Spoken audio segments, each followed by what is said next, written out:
দেখছেন truth news, সত্য ঘটনা, সঠিক সমাচার।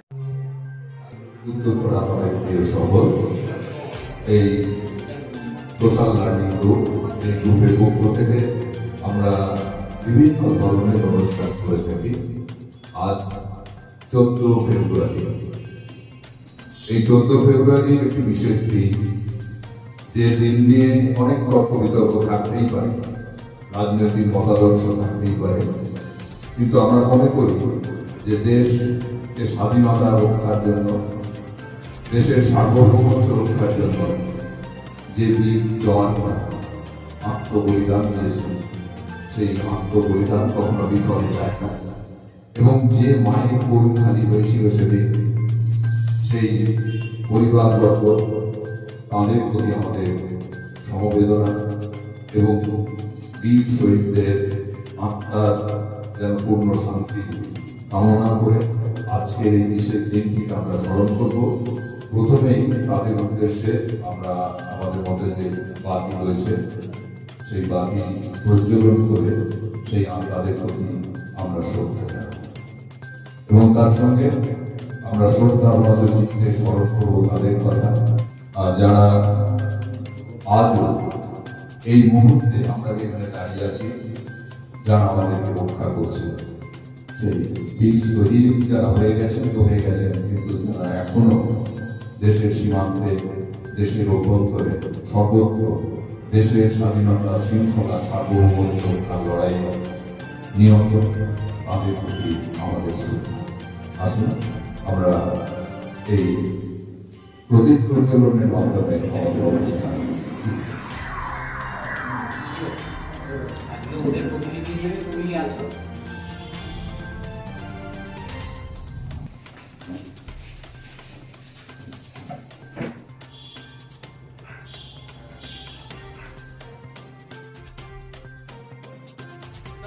এখন তাদের স্মৃতির প্রতি শ্রদ্ধা জানাতে আমরা এক মিনিট নীরবতা পালনের মাধ্যমে সেই সমস্ত বীর জওয়ান, ভারত মাতার যে সমস্ত সন্তান শহীদ হয়েছেন, তাদের আত্মার প্রতি সম্মাননা জ্ঞাপন করব।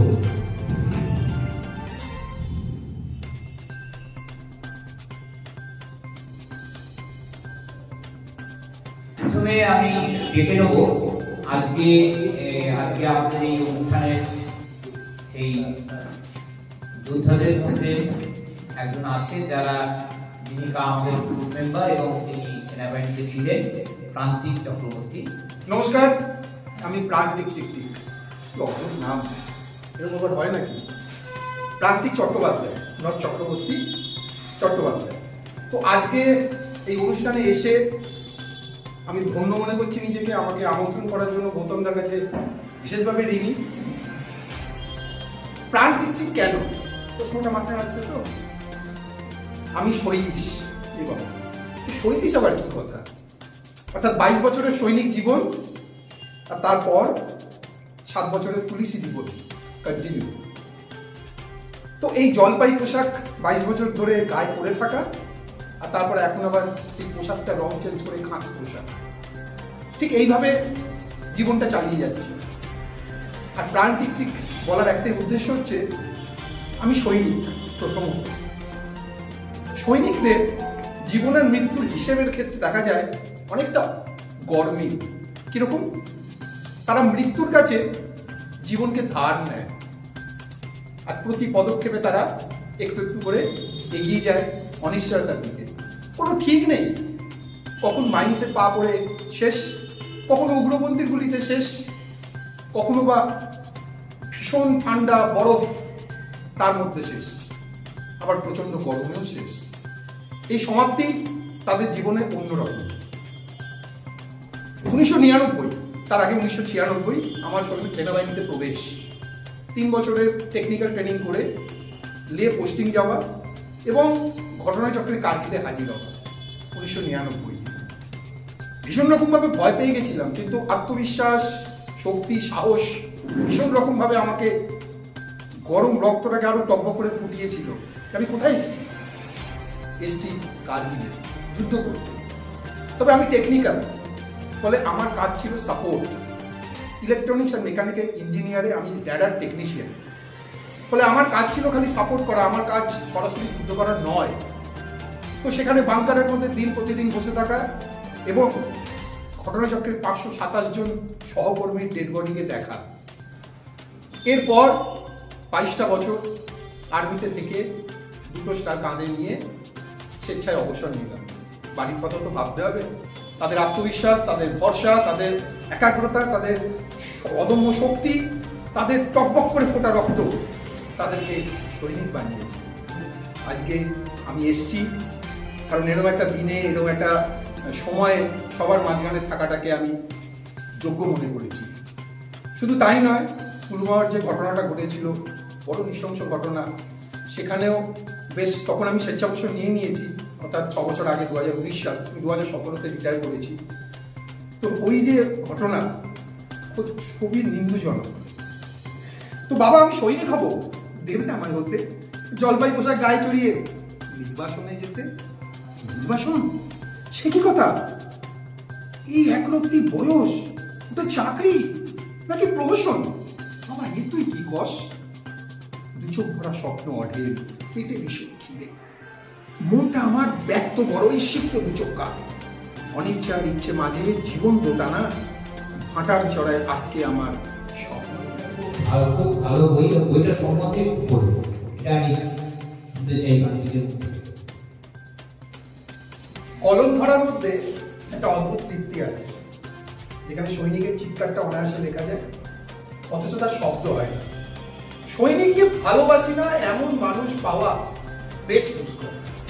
তাই কোনো এক সৈনিকের নিরবিচ্ছিন্ন আবেগ যদি ভাষার চিত্রপটে লেখা হয়, আর যদি তার মধ্যে রাখা হয় প্রত্যাশার মতো গুণন, তাহলে ফুটে উঠবে এক সহকল্যাণ।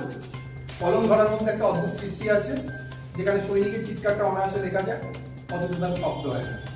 লিখে ফেললাম আস্তে একটা বই। বইটার মধ্যে এটা প্রথম পার্ট, দেবসাহিত্য কুটির থেকে বইটা বার হয়েছে বই মেলাতে।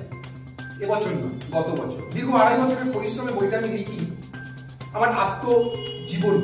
কি করে একজন আবুল শর্মা আমাদের মধ্যে এসে পৌঁছেছে। তিনি রাজনৈতিক বিশ্লেষক হিসেবে, কিন্তু আজকে আমাদের গ্রুপ মেম্বার হিসেবে বক্তব্য রাখবেন। আবুল শর্মাকে আমি ডেকে শ্রদ্ধা জানাই শহীদে। দেখুন, আমার একটা রাজনৈতিক পরিচয় আছে, কিন্তু সেই রাজনৈতিক পরিচয়টা এখানে প্রাসঙ্গিক নয়। আমি সেই রাজনৈতিক পরিচয় সরিয়ে রেখে এখানে খুব শুনতে ভালো লাগছিল, আমি শুনছিলাম কার্গিল যুদ্ধে। তখন আমরা ছাত্র, যে একজন যোদ্ধা আমাদের বিশ্লেষণ করছিলেন পরিস্থিতি, তখন আমি ছাত্র যখন কার্গিল যুদ্ধ হচ্ছিল, এবং আমার মনে আছে আমাদের এই উত্তরপাড়ারই খুব কাছে কনাথ ভট্টাচার্য, উনি শহীদ হয়েছিলেন, ওনার বিধবা মা। আমি সেই সময় নিয়মিত কাগজে পড়তাম, এবং এক সাংবাদিক ছিলেন সুমন ভট্টাচার্য, যিনি খুব সম্ভবত আনন্দবাজারের প্রতিনিধি হয়ে সেই সময় কার্গিলে ছিলেন, এবং উনি কাহিনী লিখতেন। মানে সেই কাহিনী আমরা অবিরাত করে পড়তাম। যদিও আজকের বিষয়টা কার্গিল নিয়ে নয়, কিন্তু আপনি যেহেতু এখানে আপনাদের মধ্যে আছেন, ও কোথাও না কোথাও বারে বারে কার্গিল চলে আসছে। এই পুলওয়ামা কাণ্ড যখন হয়েছিল, যেহেতু আমি একটা রাজনৈতিক দল করি, আমার একটা দলের ভাবনা চিন্তা মতামত আছে, কিন্তু কোথাও না কোথাও আমার দল, আমি যে দল করি সেই দল বিদেশ নীতির ক্ষেত্রে এবং সেনা সম্বন্ধিত কোনো বিষয়ে সবসময়, সে সরকারে থাকুক বা বিরোধী থাকুক, বা যখন সরকারে থাকে বিরোধীদের একসাথে নিয়ে আমরা কাজ করি। ওটা ভারতবর্ষের ভাষা হয়, ওটা ভারতবর্ষের কথা হয়। এখানে আমরা কিন্তু কোনো বিভেদ করি না রাজনৈতিক। এখনো সেরকম কোনো সমাধান আমরা খুঁজে পাইনি যে কেন সেদিন এই ঘটনা ঘটেছিল। দুঃখজনক যখনই সেনার মৃত্যু হয়। তো আজকে আমি ব্যক্তিগতভাবে এই অনুষ্ঠানে আসতে পেরে, আর সব থেকে বড় কথা, আমার সেই ছাত্র, যখন আমি ছাত্র ছিলাম সেই সময় কার্গিল যুদ্ধ, সেই সময় যে রিপোর্ট দিয়েছিল যে সেনা ভবনে ওখানকার লোকাল যারা মেষ পালক আছে তারা কিন্তু একটা সেনাবাহিনীকে, স্থানীয় সেনাবাহিনীকে খবর দিয়েছিল যে এরকম অনুপ্রবেশ করছে পাহাড়ের দিকে, এবং সেই খবর সেনা দপ্তরে পৌঁছেছিল, কিন্তু কোনো কারণবশত সেই সময় তার উপর কোনো সিদ্ধান্ত নেওয়া হয়। সেই সিদ্ধান্ত নিলে আজকে আপনি যে 527 জনের মৃত্যুর কথা আমাদের শোনালেন, শহীদ হলেন যারা, তাদের সংখ্যাটা অনেক কম। আমি আমার প্রিয় শহর উত্তরপাড়া নিয়মিত আমি দেখি, আর গৌতম দা আমাকে খুব ভালোবাসে। গৌতম দা ডাকে এসেছি, গৌতম দা যখনই ডাকবে এই পেজের সঙ্গে আমি সবসময় থাকবো। শহীদদের আরেকবার সম্মান জানিয়ে আমি আমার বক্তব্য শেষ করছি। নমস্কার। আজকে এই সন্ধ্যায় আমরা একটা স্মরণ সভাতে মিলিত হয়েছি বলতে পারি। আমরা মানুষ সবার উপর সত্য, তার উপর নাই, এটা শুনেছি, কিন্তু এখনো দেশে বিদেশে বিভিন্ন জায়গায় বিভিন্ন দেশে দেশে এখনো চলছে হানাহানি, যুদ্ধ এখনো পর্যন্ত বন্ধ হচ্ছে না। সেই আদিম কাল থেকে যুদ্ধ চলে আসছে, এবং মানুষের যে বিভেদ, সেই বিভেদ এখনো সম্প্রীতির আবরণে বন্দিত হয়নি। তাই আজকে আমরা দেখতে পাচ্ছি এত যুদ্ধ বিগ্রহ, এবং প্রতিদিনই পৃথিবীর বিভিন্ন দেশে শুনতে পাচ্ছি নানা রকম সামরিক সন্ত্রাস, মৃত্যু। তাই হোক, আমি জানি না কতদিন পরে আমরা বলতে পারবো যে আমরা সত্যি সভ্য হয়েছি, আমরা যুদ্ধ বিগ্রহ ছেড়ে আমরা আলোচনা টেবিলে বসে সমস্ত কিছু মীমাংসা করবো। সেই দিনের অপেক্ষায় আমরা রইলাম। স্যারের কাছে আমরা পড়ি শহীদ স্মরণে আমরা সমবেত হয়েছি। আজকের দিনটা আমাদের কাছে অত্যন্ত দুঃখের দিন। 2019 সালে পুলওয়ামা কাণ্ড সমস্ত ভারতবাসীর মনকে নাড়িয়ে দিয়েছিল। একটি ট্রাক বোঝাই বিস্ফোরক আমাদের 40 জন জওয়ানের প্রাণ কেড়ে নিল। অপ্রস্তুতভাবে একটা ভুল খবর নিয়ে তারা যাচ্ছিল অনুপ্রবেশকারীদের রক্ষার উদ্দেশ্যে। বিভিন্ন পত্রপত্রিকা, সংবাদ মাধ্যমে বিভিন্নভাবে প্রকাশিত হয়েছে। তখন আমরা জানতে পেরেছিলাম তৎকালীন কাশ্মীরের যিনি রাজ্যপাল, তিনি এটা জানিয়েছিলেন যে এভাবে কোনো 4 চাকা যানে, যেখানে প্রতি পদক্ষেপে মাটির নিচে ল্যান্ডমাইন বিছানো আছে, যে কোনো মুহূর্তে অনেক মানুষের প্রাণ চলে যেতে পারে। এই সিদ্ধান্তটা ভুল সিদ্ধান্ত, এভাবে পাঠানো উচিত হয়নি। আমি মনে করি একজন ভারতীয় হিসাবে যে 40 জনের প্রাণ গেল, সেটা শুধুমাত্র অপ্রস্তুত বা অনভিজ্ঞতার কারণে।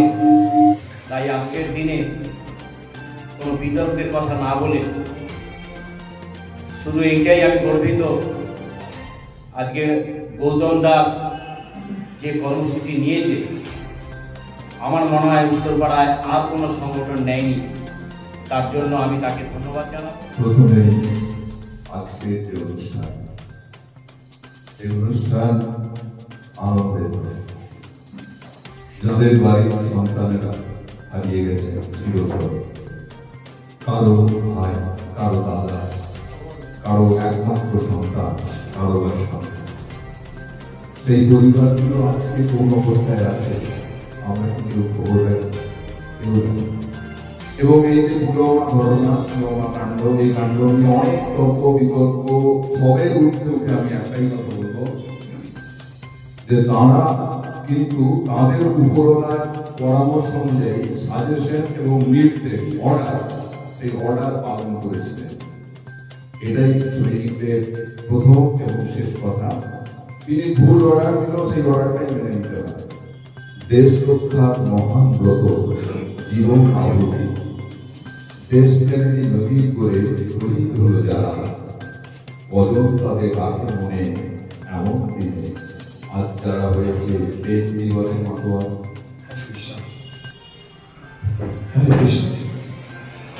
একদম কথা বলতে জানি না,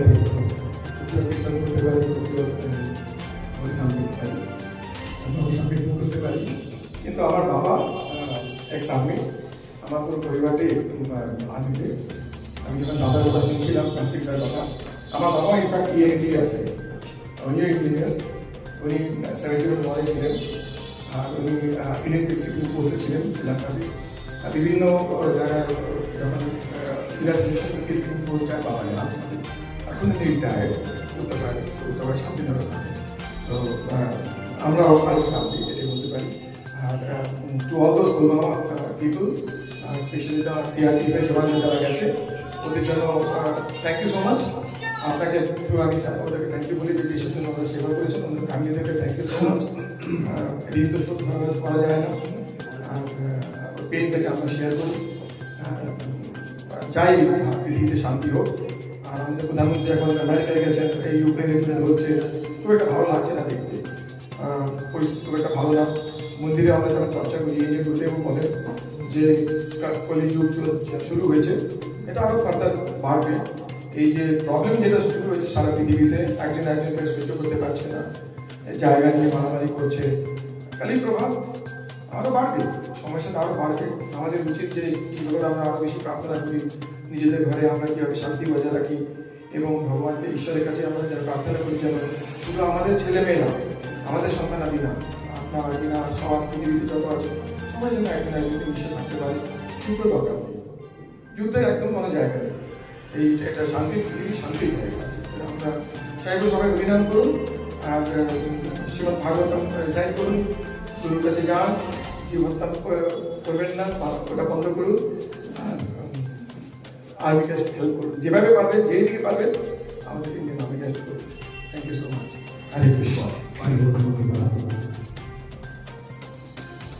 2019 সালের 14 ফেব্রুয়ারি পুলওয়ামা, জম্মু কাশ্মীরের একটি জেলা শ্রীনগরে থেকে বেশ কিছুটা দূর 40 জন জওয়ান সেদিন প্রাণ হারিয়েছিলেন। সেই শহীদদের প্রতি আমার আন্তরিক শ্রদ্ধা এবং তার পরিবারদের প্রতি আমার আন্তরিক শ্রদ্ধা ও প্রণাম জানাই। আমরা যারা দেশের বিভিন্ন প্রাণকে উৎসর্গ করে আমাদের রাতের ঘুমকে সিকিউর করে, আমাদের জীবনের চলাফেরার আনন্দ সমস্ত কিছুর পিছনে হচ্ছে এই সেনানীরা। আমরা কিন্তু তাদের প্রতি অনেকে কনসার্ন নয়। আমরা সেই দেশের সার্বভৌমত্ব, দেশের স্বাধীনতা, দেশের যা কিছু তাদের জন্য আমরা নিরাপদে পালন করতে পারি। কিন্তু শান্তি আমাদের দরকার, শান্তির জন্য মানুষের আত্মিক উন্নতি দরকার। এই আত্মিক উন্নতি মানুষের ভালোবাসা এই জায়গাটা তৈরি করে দিতে পারে, সেটার জন্য আমাদের সকলের উদ্যোগ নেওয়া হচ্ছে। ধন্যবাদ। আর আরেকবার সকলকে আমাদের যাদের জন্য এই অনুষ্ঠান তাদের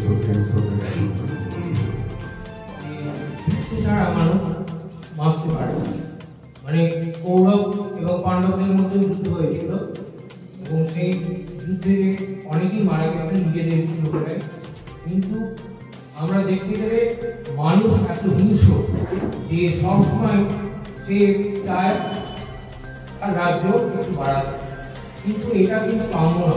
এবং সেই জন্যই আমরা সৈন্য এর সত্যি কথা কি, তারা যে শহীদ হচ্ছে এবং তারা যে মারা যাচ্ছে সেই বিষয়।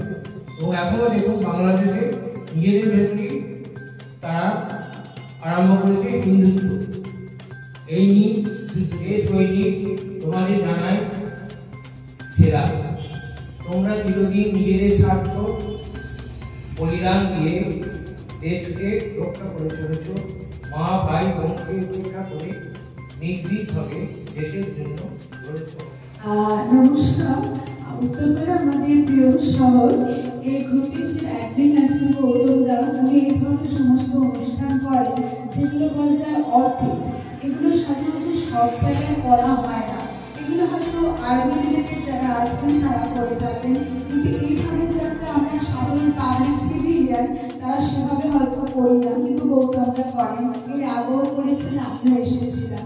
তো আজকের কথা বলতে গেলে বলতে হয় যে 19 সালে যে ঘটনাটা হয়েছিল 2019 সালে পুলওয়ামাতে আমাদের যে আর্মি জওয়ানরা যে শহীদ হয়ে গেছিলেন, তার জন্য আমাদের যে ভেতরে কষ্টটা হয়েছিল, কারণ তারা তো আমাদের জন্য প্রাণত্যাগ করেছিলেন, তারা আছেন বলে আমরা কিন্তু নিশ্চিন্তে কিন্তু রাত্রে ঘুমোতে পারি, নাহলে কিন্তু আমরা পারতাম না। আমরা যে ভারতবর্ষ, আমরা ইন্ডিয়ার সিটিজেন, এই যে আমরা এটা বলতে পারি, সেটা কিন্তু তাদের জন্যই হয়ে থাকে। নমস্কার, সমস্ত শহীদদের কার্গিল যুদ্ধ এবং পুলওয়ামা যুদ্ধেরই শহীদদের বিনম্র শ্রদ্ধা এবং আন্তরিক কৃতজ্ঞতা এবং পরিবারের জন্য সমবেদনা জানিয়ে আমি আমার একটি কবিতার গল্প শোনাচ্ছি।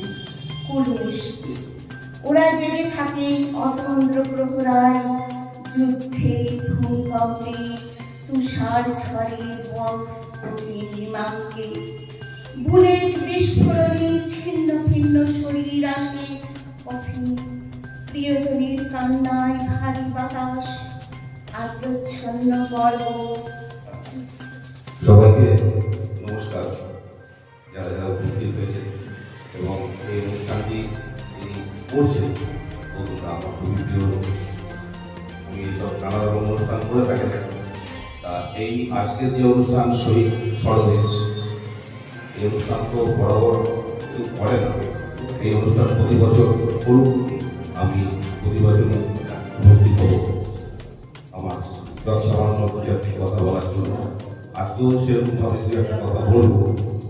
ঘটনাটা প্রথমেই বলি যে এই যে যুদ্ধ যুদ্ধ যুদ্ধ সবাই বলছেন, প্র্যাকটিক্যালি এটা কিন্তু যুদ্ধের অবস্থা ছিল না। আপনারা ভালো করে লক্ষ্য করবেন যে অনেকগুলো জওয়ানকে একটা জায়গা থেকে আরেকটা জায়গায় শিফটিং করানো হচ্ছিল। আসার সময় একটা লরি বোঝাই বারুদ বাস হয় এবং এটা 40 না 42 জন যাওয়ার কথা। আমি এখানে আসিনি, সন্ধ্যার জন্য এসেছি। শুনছিলাম, খুব ভালো লাগছিল, বিশেষ করে যুদ্ধের যে আবহাওয়া, যুদ্ধের সঙ্গে প্রাণ বলিদান যেগুলো হয় সব জায়গায়, তাতে আমরা সমস্ত কিছু করে রোমাঞ্চিত হই, উদ্বুদ্ধ হই, দেশের মানুষ উদ্বুদ্ধ হয়। এরকম ভাবে প্রাণ দিচ্ছেন সৈনিকরা, এসব আমরা দেখছি। তো প্রথমে আমি কিছু বলার আগে আমার সশ্রদ্ধ শ্রদ্ধা নিবেদন করছি আমাদের বীর সৈনিক যারা আত্মবলিদান দিয়েছেন তাদের প্রতি। কিন্তু একটু আগে বক্তা বলছিলেন, যিনি বলে গেলেন আর কি, একটু আগে আমার ঠিক উপলব্ধি একদম অত্যন্ত সত্যি কথা। এটা তো যুদ্ধ নয় যে 40টা প্রাণ চলে গেল, সেটা কি যুদ্ধ? যুদ্ধ করতে গিয়ে বলিদান দিয়েছেন তা তো নয়, এটা তো সত্যি কথা। এবং কেন ঘটলো, কি কারণে ঘটলো, সেটা কিন্তু আজ অব্দি কেউ ব্যাখ্যা করতে পারেনি। কোনো জায়গায় কোনো কাগজে কোনো কিছুতে বেরোয়নি। শুধু একটা জিনিস দেখেছি যে ফিরতে গিয়ে সেখানে ওই লরি বোঝাই বা যাই বলুন কেন, সেই তার যে বাদক সেগুলো হয়ে গিয়ে 40 জন মানুষ, দেশের মানুষ, দেশের সৈনিক যারা দেশ রক্ষা করছিলেন, তারা প্রাণ দিয়েছেন। শুভ সন্ধ্যা। যদিও সন্ধ্যেটা শুভ নয় বলে আমরা এতগুলো মানুষ এখানে এবং দেশের বিভিন্ন জায়গায় আর সমবেত হয়েছি। প্রথমে যাদের শ্রদ্ধা জানানোর জন্য আমরা সমবেত হয়েছি সেই শহীদদের আমি প্রণাম। আর এই ধরনের উদ্যোগ, ব্যতিক্রমী উদ্যোগ, এই উদ্যোগ গ্রহণ করার জন্য এই গ্রুপের যে কর্ণধার আমাদের সকলের প্রিয় বাবুকে ধন্যবাদ জানাই। কারণ সবসময়তেই একটা চারিদিকে একটা রাজনৈতিক খেলা চলছে। সত্যি কথা হলো কি, এখন যে পরিস্থিতি তৈরি হয়েছে বিভিন্ন ব্যক্তি থেকে বিভিন্ন ব্যক্তি ফিরে গেছে। আমরা এই দুর্গম ক্ষেত্রেও দেখেছি যে 40 সৈন্য সিআরপিএফ জওয়ান যারা রক্ষার কাজে সিকিউরিটি ল্যাপসের কারণে একদম অন্য কোনো কারণ ছিল খবর ছিল যে এইভাবে সিআরপিএফ জওয়ানদের পাঠানোর ঝুঁকি আছে। উপস্থিত সকলের জন্য আমার শ্রদ্ধা, ভালোবাসা এবং শুভকামনা। আমি খুব অন্যরকম ভাবে বলতে চাই, কারণ আমি কিছু কিন্তু নিজের আসিনি, এখানে সবার কথা শুনলাম এবং আমার কিছু ভেতরের উপলব্ধি আপনাদের সাথে শেয়ার করছি। ব্যতিক্রমী মানুষ থাকে, তাদের প্রতি শ্রদ্ধা, এবং যারা এই ধরনের কাজের সঙ্গে যুক্ত, মানে মৃত্যুর সঙ্গে সবসময় হাতের মুঠো ধরে মৃত্যুর সঙ্গে তারা চলে, আমি তাদেরকে সবসময় চলি। শুভ সন্ধ্যা। আজকে সত্যিকারে এই ধরনের অনুষ্ঠানে আসতে বিশেষ করে বন্ধুকে অনেক ধন্যবাদ দিই, অনেক আমি নিজে ধন্যবাদ দিই। আমি এই ধরনের অনুষ্ঠানে প্রান্তিক কথা আমাকে সত্যিকারে দারুণ লাগে। এত সুন্দর কথাবার্তা বলতে পারে, জীবনে যে উপলব্ধি করেছে যুদ্ধে মাসে থেকে, সেটা আমার জানাই ছিল না। দারুণ ব্যাপার, সত্যি স্থান তৈরি কি ধরনের মানুষকে টঙ্কা দিয়ে মারা হয়েছে। আমরা সবাই বলছি শান্তি, শান্তি চায়, শান্তি। তারা এই জন্যে আমাদের রক্ষা করলো, কে দিচ্ছে সেই ব্যাপারটা ওই ধরনের মানুষ সত্যি দারুণ লাগছে। আমি সবাইকে শ্রদ্ধা জানাচ্ছি, শহীদদেরকে শ্রদ্ধা জানাচ্ছি, তাদের পরিবারকে শ্রদ্ধা জানাই। তারা ভালো এইগুলি আমি মনে করি। এবার আমি বলুন তো, নিজের কাজ ছেড়ে দিয়ে আপনারা এখানে এসেছেন, বক্তব্য রেখেছেন, কিন্তু তারপরেও চলে যাবেন। এইটাই হচ্ছে বিষয়। আজকের যে বিষয়বস্তু, শহীদদের প্রতি সমবেদনা জানানো, এটা ঘটনা কি হচ্ছে না হচ্ছে বিশ্লেষণ প্রয়োজন আছে, এবং সেই বিশ্লেষণ কেবলমাত্র এই উত্তরপাড়ার বুকে না, সারা পৃথিবীর বুকে চলছে। ওই নেতাজির মৃত্যু নিয়ে যা ঘটছে, আমার মনে হয় না এখানে সবাই একমত হয়ে বলে দিচ্ছেন অমুক সময়ে নেতাজির ওই বিমান দুর্ঘটনায় মারা গেছে। পৃথিবীর বেশিরভাগ মানুষই বলছে না, মারা যায়নি। সেই রকমই ঘটনা, সেই জন্যই আপনাদের প্রথমেই স্যালুট দিলাম।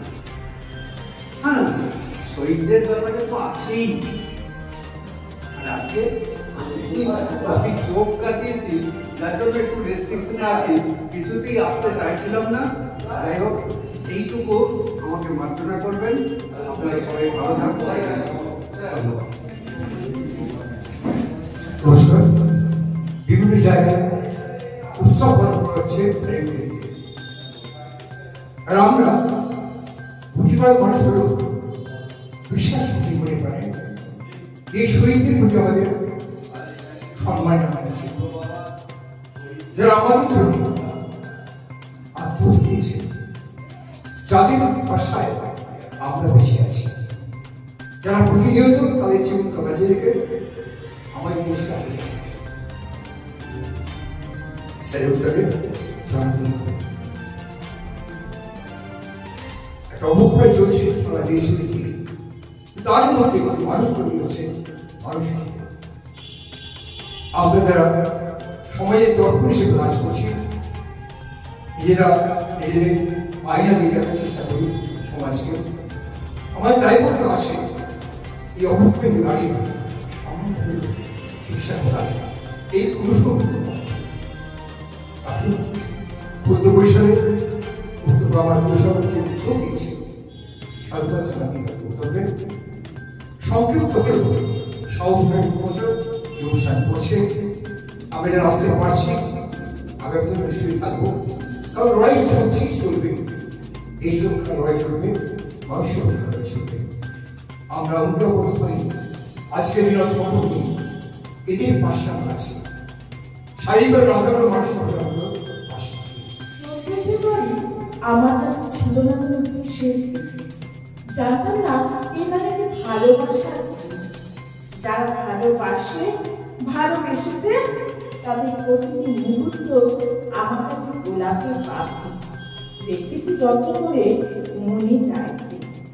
আজ তারা আছে একইভাবে ভালোবাসার মানুষ। গত 3 বছর ধরে কোনো অনুষ্ঠান হয়, কোনো অনুষ্ঠানে অনুপস্থিত ছিল না তার নাম সকল সকল। আমি প্রথমে গৌতমকে অভিনন্দন জানাবো এরকম একটা অনুষ্ঠান করবার জন্য। 14ই ফেব্রুয়ারিটা আমার কাছে সেরকম কোনো দিন ছিল না। আমি অফিস শিখেছিলাম, আমার 3 দিন ধরে বাবা ভর্তি ছিলেন উত্তরপাড়া রাজবাড়িতে।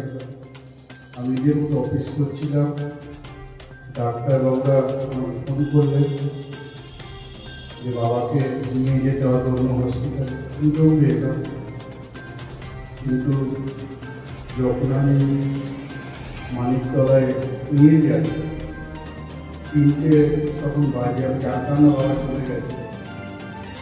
তো ডাক্তাররা বললেন আপনি নিয়ে চলে যান। আমি তখন নিয়ে আমার উত্তরপাড়ায় ফিরে আসি। সেই দিনটা আমার বাবা চলে গেছে। তারপরে যখন দাও করা হলো বাড়ি ফিরছি, দেশবন্ধু পার্কের ওখানে জটলা আলাম কি হয়েছে সমস্ত কিছু শুনলাম, যেরকম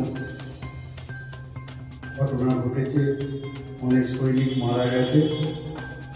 তখন আমি বাবা যে মারা গেছে সেই দুঃখ ভুলে গিয়ে ওদের চিন্তা করতে করতে আমার বাবা কাজ করে ফেললাম। তারপরে গৌতম এই প্রোগ্রামটা করে বলে আমার আশা, শহীদদেরকে আমি সম্মান জানাই এবং আমি বলার কোনো আমার ভাষা নেই, আমি আর কি বলবো না। আপনাদের যেটাই বললাম যে 14ই ফেব্রুয়ারি মানে এমন একটা দিন যেটা কোনোদিন আমি ভুলতে পারবো না।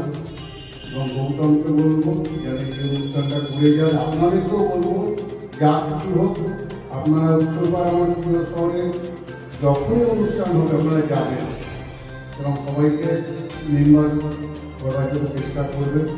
আবার শহীদদেরকে সম্মান জানিয়ে আমি আমার বক্তব্য শেষ করছি।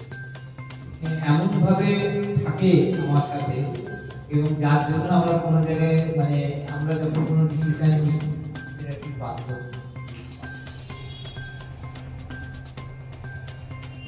আমার প্রিয় মাতৃভূমি আর কোনো দুঃখ নয়। দেশকে উন্নীত করব জগৎ সভা মাঝে, শিক্ষায়, কৃষিতে, শিল্পে, বিজ্ঞানে, অর্থে, ক্রীড়ায়। তোমার ত্রিবর্ণ পতাকা সদা উচ্চে বিরাজে।